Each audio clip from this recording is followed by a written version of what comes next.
الحمدللہ رب العالمین والصلاة والسلام علی رسولہ الکریم۔ السلام علیکم ورحمۃ اللہ وبرکاتہ۔ یسن القرآن نام کی آسان تفسیر کا لیسن نمبر 5.73 ہے، یعنی 5ویں سورہ کا لیسن نمبر 73 اور تھیم ہے سورہ مائدہ آیات 106 تا 108۔ یہ پارٹ 2 ہے، اس میں ہم ان آیات کی تفسیر بیان کیے ہیں۔ پارٹ 1 میں ان آیات کا word by word and phrase by phrase English اور اردو ٹرانسلیشن پریزنٹ کیا گیا ہے۔ ان آیات کو ایک بار ریوائز کرتے ہیں ان کے ترجمے کے ساتھ۔ اعوذ باللہ من الشیطان الرجیم، بسم اللہ الرحمن الرحیم۔ یا ایہا الذین آمنوا شہادۃ بینکم اذا حضر احدکم الموت حین الوصیۃ اثنان ذوا عدل منکم او آخران من غیرکم ان انتم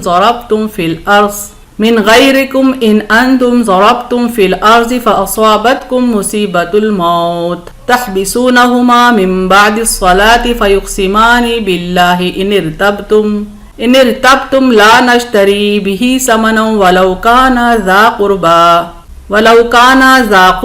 ولا نكتم شهادة الله إنا إذا لمن الآثمين فَإِنْ عُثِرَ عَلَىٰ أَنَّهُمَا اسْتَحَقَّا إِثْمًا فَآخَرَانِ يَقُومَانِ مَقَامَهُمَا مِنَ الَّذِينَ اسْتَحَقَّ عَلَيْهِمُ الْأَوْلَيَانِ فَيُقْسِمَانِ بِاللَّهِ لَشَهَادَتُنَا أَحَقُّ مِنْ شَهَادَتِهِمَا وَمَا اعْتَدَيْنَا إِنَّا إِذًا لَمِنَ الظَّالِمِينَ ذَلِكَ أَدْنَىٰ أَن يَأْتُوا بِالشَّهَادَةِ عَلَىٰ وَجْهِهَا أَوْ يَخَافُوا أَن تُرَدَّ أَيْمَانٌ بَعْدَ أَيْمَانِهِمْ وَاتَّقُوا اللَّهَ وَاسْمَعُوا وَاللَّهُ لَا يَهْدِي الْقَوْمَ الْفَاسِقِينَ۔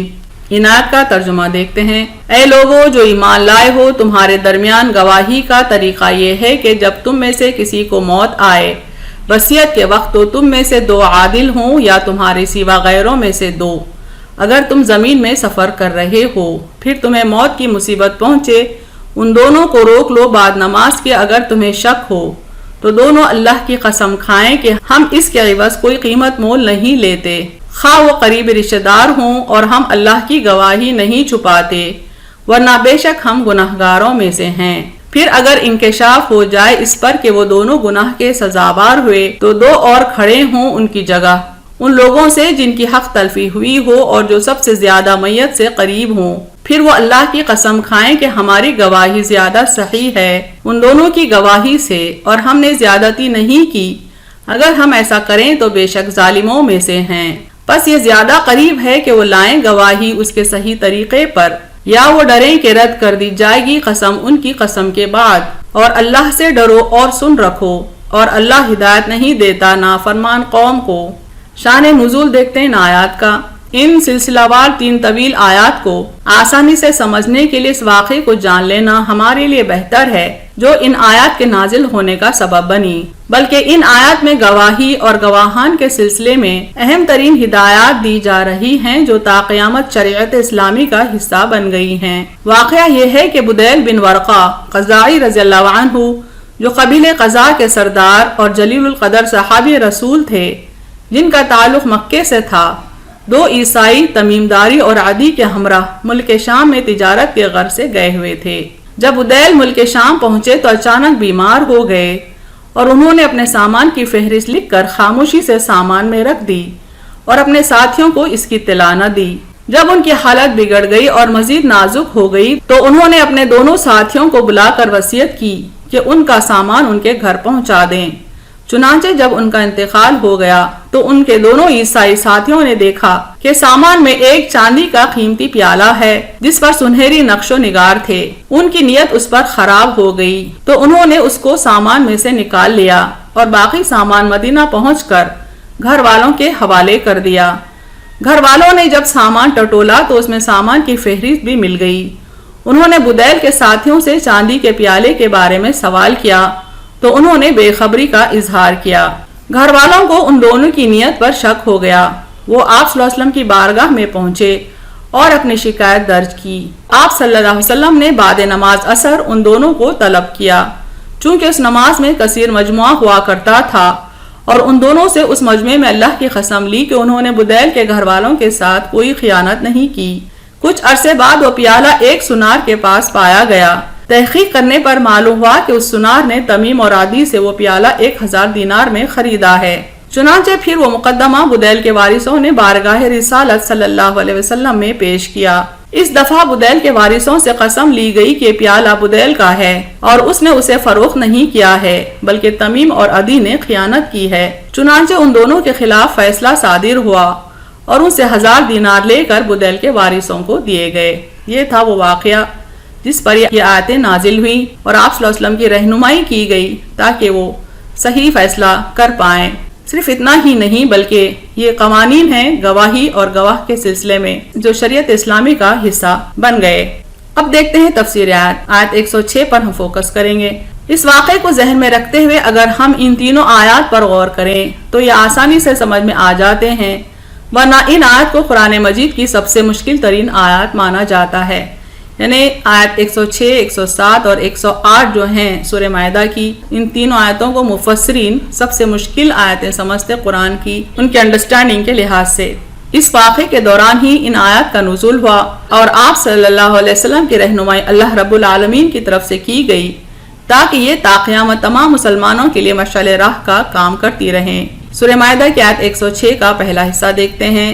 یا ایھا الذین آمنوا شہادۃ بینکم اذا حضر احدکم الموت حین الوصیۃ اثنان ذوا عدل منکم، اے لوگو جو ایمان لائے ہو، تمہارے درمیان گواہی کا طریقہ یہ ہے کہ جب تم میں سے کسی کو موت آئے وصیت کے وقت تو تم میں سے 2 عادل ہوں۔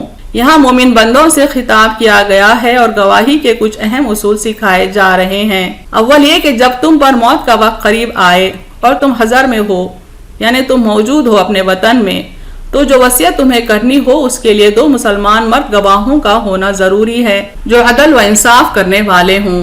اگر تم زمین میں سفر کر رہے ہو، یعنی تم اپنے وطن میں نہیں ہو، کہیں سفر پر گئے ہو اور سفر کے دوران موت قریب نظر آنے لگے اور تمہارے لوگ یعنی رشتہ دار یا دوسرے مسلمان ساتھ میں نہ ہوں، اور اگر اہل کتاب موجود ہوں تو پھر ان کے 2 آدمیوں کو گواہ بنا لو۔ او آخران من غیرکم ان انتم ضربتم فی الارض فاصابتکم مصیبت الموت، یا تمہارے سوا غیروں میں سے 2 اگر تم زمین میں سفر کر رہے ہوں پھر تمہیں موت کی مصیبت پہنچے، یعنی اطراف میں کوئی رشتہ دار نہیں ہے، مسلمان لوگ بھی نہیں ہیں، تب اہل کتاب سے 2 گواہ لیے جا سکتے ہیں اگر وصیت کرنے والا سفر پر ہو۔ اگر وطن کو واپس آنے کے بعد ان دونوں گواہوں کی امانت داری پر کچھ شک ہو تو تمہیں چاہیے کہ بعد نماز مسجد میں جبکہ ابھی مصلیان موجود ہوں انہیں اس بات کی قسم دلائی جائے کہ انہوں نے امانت میں کوئی خیانت نہیں کی ہے۔ تحبسونہما من بعد الصلاۃ فیقسمان باللہ ان ارتبتم، ان دونوں کو روک لو بعد نماز کے، اگر تمہیں شک ہو تو دونوں اللہ کی قسم کھائیں۔ یہاں پر کسی بھی نماز کے بعد انہیں روکا جا سکتا ہے، لیکن چونکہ عصر کے وقت بہت زیادہ تعداد میں نمازی ہوتے ہیں اس لیے آپ صلی اللہ علیہ وسلم نے عصر کے نماز کے بعد 2 گواہان کو روکا تھا۔ انہیں اللہ کی قسم صرف اس وقت دلائی جائے جب ان کی امانت داری پر شک ہو، ورنہ نہیں۔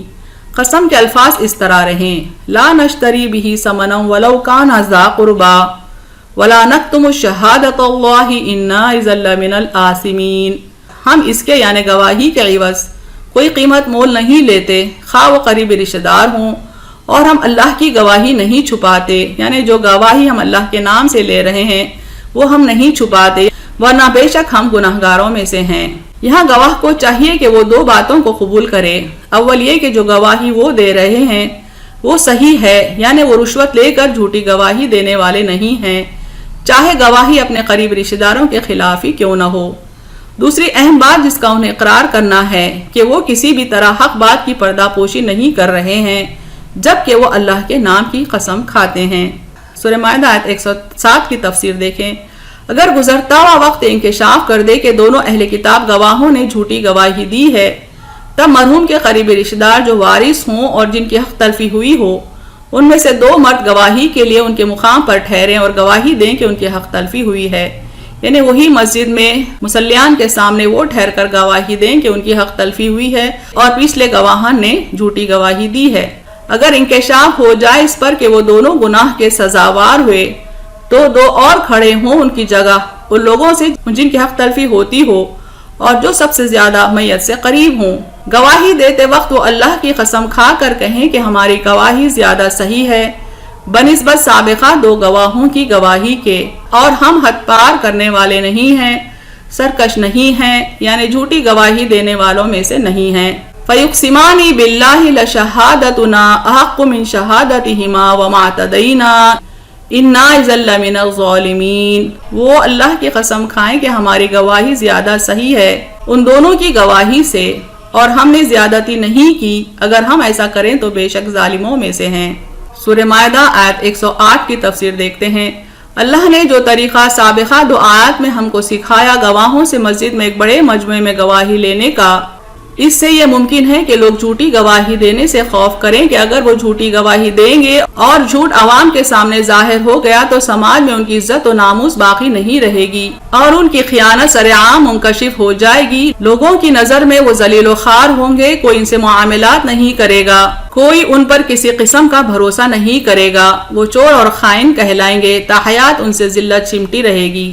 ذَلِكَ أَدْنَىٰ أَن يَأْتُوا بِالشَّهَادَةِ عَلَىٰ وَجْهِهَا أَوْ يَخَافُوا أَن تُرَدَّ أَيْمَانٌ بَعْدَ أَيْمَانِهِمْ۔ بس یہ زیادہ قریب ہے کہ وہ لائیں گواہی اس کے صحیح طریقے پر، یا وہ ڈرے کہ رد کر دی جائے گی قسم ان کی قسم کے بعد۔ اس لیے بندوں کو چاہیے کہ وہ خوف خدا کے ساتھ زندگی گزاریں، اس کے احکامات کو بغور سنیں اور ان پر عمل کریں، اور بے شک جان بوجھ کر گناہوں میں ملوث رہنے والے یعنی فاسق لوگ ہدایت سے محروم کر دیے جاتے ہیں۔ وَاتَّقُوا اللَّهَ وَاسْمَعُوا وَاللَّهُ لَا يَهْدِي الْقَوْمَ الْفَاسِقِينَ۔ اور اللہ سے ڈرو اور سن رکھو، اللہ ہدایت نہیں دیتا نافرمان قوم کو۔ اہم نکات دیکھتے ہیں اس تفسیر کے۔ ان آیات میں گواہوں اور گواہی کے اصول و قوانین سکھائے گئے ہیں۔ مرنے والا جب مرنے سے پہلے وصیت کرتا ہے اور وہ حضر میں ہے یعنی اپنے ہی مقام میں ہے، وطن میں ہے، تو اس کو چاہیے کہ وہ دو مرد عادل مسلمانوں کو گواہ بنائے۔ اگر وہ سفر میں ہے اور دو مرد مسلمان گواہان نہ ملیں تو اہل کتاب میں سے دو مرد گواہوں کو گواہ بنائے۔ کسی بھی صورت میں مشرکین کو گواہ بنانے کی اجازت فقہا کے نزدیک نہیں ہے۔ اگر گواہ جھوٹی گواہی دیں اور وارثوں کے ساتھ خیانت کریں تب وارثین جن کی حق تلفی کی گئی ہے ان میں سے دو مرد عادل گواہی دیں۔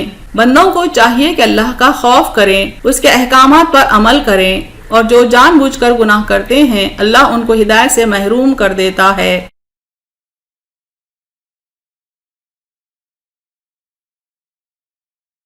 وآخر دعوانا ان الحمد للہ رب العالمین۔